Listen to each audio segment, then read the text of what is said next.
Hi friends, నమస్తే. Welcome back to Geeta Ranjith KK channel.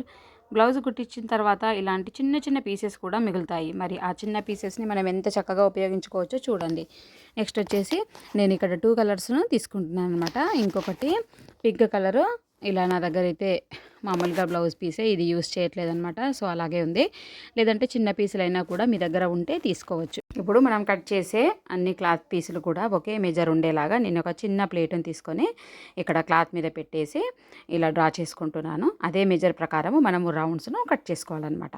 Next వచ్చేసి blue colour cloth కూడా ఉంది కదా, దాని మీద కూడా ఇలాగే మనము ప్లేట్ పెట్టేసి మార్కింగ్ చేసుకొని అన్నీ కూడా కట్ చేసుకోవాలి. ఇలా మనం క్లాత్ కట్ చేస్తున్నప్పుడు చిన్న చిన్న పీసులు అయితే మిగులుతాయి. అవి కూడా చాలా బాగా యూజ్ అవుతాయి అనమాట. ఇప్పుడు నేను బ్లూ అండ్ పింక్ 2 క్లాతులు కూడా రౌండ్గా కట్ చేశాను. అలాగే వాటికి సంబంధించిన పీసులను కూడా పక్కకు పెట్టేశాను.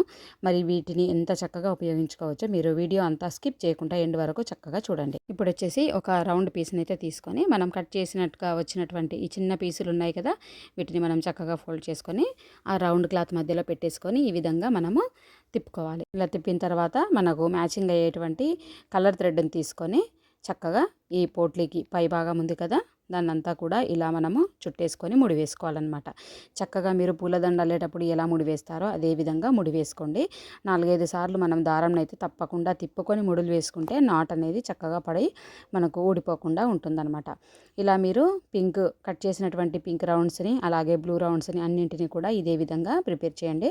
మరొకసారి కూడా చూడండి, నేను ఈ విధంగా పెడుతున్నాను. ఇలా వేస్ట్ క్లాత్లను మనం పడేయకుండా చిన్న చిన్న పీసులను కూడా చక్కగా ఇక్కడ ఉపయోగించుకోవచ్చు. ఇలా మనం పోట్లీ తయారు చేసుకొని దారంతో చక్కగా చుట్టేసుకొని నాట్ వేసేసుకోండి.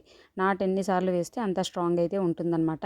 కాటన్ థ్రెడ్ తీసుకోండి. ఈ విధంగా మనం అన్ని పోట్లీలు చేసుకొని పక్కకు పెట్టుకోవాలి. నెక్స్ట్ వచ్చేసి ఇలాంటి హ్యాంగింగ్ కోసము ఇలా థ్రెడ్ని తీసుకోండి. ఇప్పుడు మనము తయారు చేసి పెట్టినటువంటి ఈ పోట్లీస్ ఉన్నాయి కదా, 2 కలర్లు కూడా రెడీగా ఉన్నాయి. ఇప్పుడు పోట్లీ కింది నుంచి మనము సూది దారంతో ఈ విధంగా పోట్లీ కింది భాగం నుంచి దారంని అయితే తీసుకోవాలి. ఇప్పుడు ఆ దారంకు సూదితో ఒక చిన్న గోల్డ్ పూసనైతే ఎక్కించుకోవాలన్నమాట. ఇదే విధంగా అన్ని పోట్లీలకు కూడా మనము సూదిని పోట్లీ కింది భాగం నుంచి తీసుకొని పైన ఒక గోల్డ్ పూసను ఎక్కించుకొని రెడీగా పెట్టుకోండి. లేదంటే కుట్టేటప్పుడు కుచ్చుకుంటూ ఎక్కించినా సరిపోతుంది. ఇప్పుడు మనం తీసుకున్న ఒక హ్యాంగింగ్ థ్రెడ్ ఉంది కదా, దానికి పై వైపు నుంచి కుట్టుకుంటూ నేను కిందికి వస్తున్నాను అనమాట. ఇలా నేను చిన్న హ్యాంగింగ్ థ్రెడ్ ఉంటే సరిపోతుంది, దీనికి పెద్దది అవసరం లేదు. ఇలా మనము ఒక సైడు పింక్ కలర్ది కుట్టేసుకున్నాం కదా, ఇంకొక సైడు అదేవిధంగా బ్లూ కలర్తో ప్రిపేర్ చేసినటువంటి పోట్లీని కూడా స్టిచ్చింగ్ చేసుకోవాలి. చూస్తున్నారు కదా ఎలా స్టిచ్చింగ్ చేశానో. తర్వాత మనం ఇలా కిందికి ముడి వేసుకొని థ్రెడ్ కట్ చేసుకొని మళ్ళీ ఇదే గోల్డ్ థ్రెడ్ను ఇంకొక సైడ్ కూడా మనము పింక్ కలర్ది పోట్లీ తీసుకొని స్టిచ్చింగ్ చేసుకోవాలి. ఇదే విధంగా పోట్లీకి పైన మనం గోల్డ్ కలర్ పూస పెట్టడం అస్సలు మర్చిపోద్దు అనమాట. దాంతో మంచి గెటప్ వస్తుంది.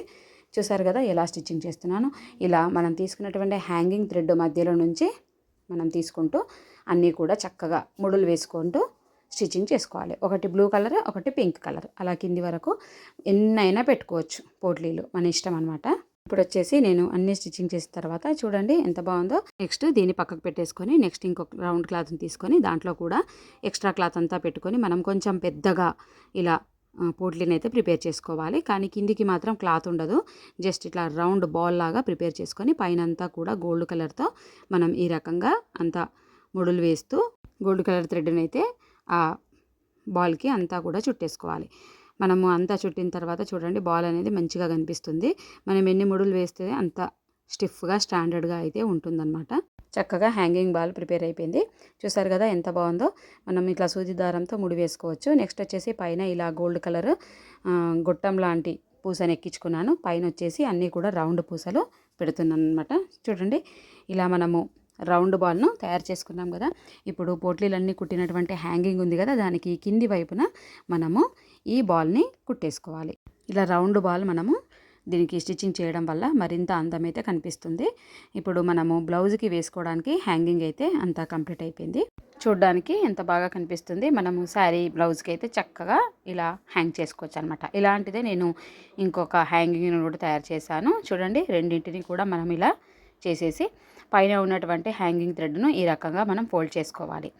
మన బ్లౌజ్కి హ్యాంగింగ్స్ నాట్స్ పెట్టుకుంటాం కదా, వాటికి వీటిని ముడి వేసుకుంటే సరిపోతుంది అనమాట. ఈ విధంగా శారీకి చక్కగా మ్యాచ్ అయ్యే విధంగా 2 క్లాత్ పీసులను తీసుకొని మీరు ఇలా మంచి హ్యాంగింగ్ని అయితే తయారు చేసుకోవచ్చు. మరి ఈ వీడియో మీకు నచ్చినట్లయితే ఛానల్ని తప్పకుండా సబ్స్క్రైబ్ చేయండి, లైక్ చేయండి. అలాగే మీ ఫ్రెండ్స్ అండ్ ఫ్యామిలీ మెంబర్స్కి వీడియోని షేర్ చేయండి. మరొక మంచి వీడియోతో మళ్ళీ కలుద్దాం. Bye, have a nice day. మీ గీతా రంజిత్ కేకే.